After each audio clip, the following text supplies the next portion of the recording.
और मैं ये चैलेंज करना चाहता हूँ सरकार को कि 4 और 5 तारीख को गुजरात का प्रोग्राम रखा गया है वो हर हाल में होगा और उसमें यहाँ से संयुक्त किसान मोर्चा के किसान नेता वहाँ पे जाएंगे। अगर इन्होंने सरकार ने वो रोकने हैं तो वहाँ पे रोक सकते हैं, रोक लो। कि प्रेस में भी किसी आदमी को अपनी बात रखने की इजाजत न देना, ये एक तरह का लोगों की आवाज, देश के लोगों की आवाज दबाने का प्रयास कर रही सरकार।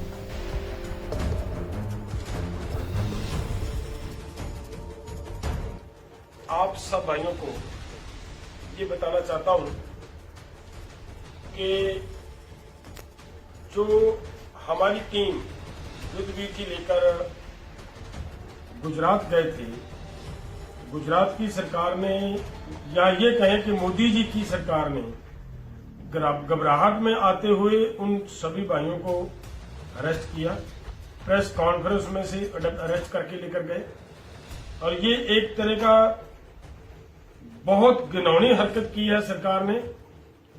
और ऐसा करना कि प्रेस में भी किसी आदमी को अपनी बात रखने की इजाजत न देना, ये एक तरह का लोगों की आवाज, देश के लोगों की आवाज दबाने का प्रयास कर रही है सरकार। और मैं ये चैलेंज करना चाहता हूं सरकार को कि 4 और 5 तारीख को जो गुजरात का प्रोग्राम रखा गया है वो हर हाल में होगा और उसमें यहाँ से संयुक्त किसान मोर्चा के किसान नेता वहां पे जाएंगे। अगर इन्होंने सरकार ने वो रोकने हैं तो वहां पे रोक सकते हैं, रोक लो। इसी के साथ मैं एक बात और भी कहनी चाहता हूं कि देशवासियों,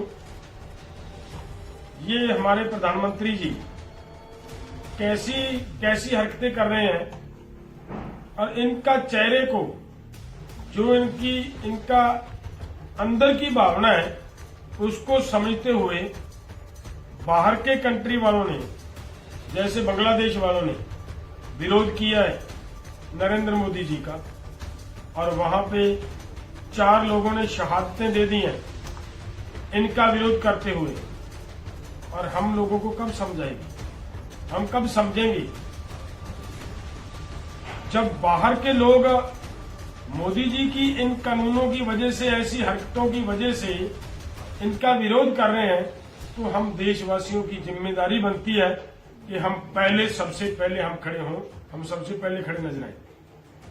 तीसरी बात मैं ये कहनी चाहता हूं कि हम पहले दिन से ये बात करते आ रहे हैं और जोर शोर से ये कह रहे हैं कि हमारी सरकार ने संविधान का उल्लंघन किया है। संविधान की धज्जियां उड़ाते हुए इन्होंने ये जो काले कानून लेकर आई है एग्रीकल्चर के मामले में, 3 काले कानून लाने का संविधान के माध्यम से इन्हें कोई राइट नहीं बनता और इन्होंने संविधान को उल्लंघना करते हुए, संविधान को तोड़ते हुए ये कानून लेकर आई। और हम लोगों ने पहले से ये बहुत जोर शोर से आवाज उठाई। और मेरे भाइयों, ये बात देखने वाली है कि जो एसेंशियल कमोडिटी एक्ट की बात हुई है वो तो आम लोगों के लिए, वो केवल किसानों के लिए नहीं है, वो आम लोगों के लिए है कि आम लोगों के मुंह का निवाला छीनने का प्रयास किया गया है इस अमेंडमेंट के जरिए।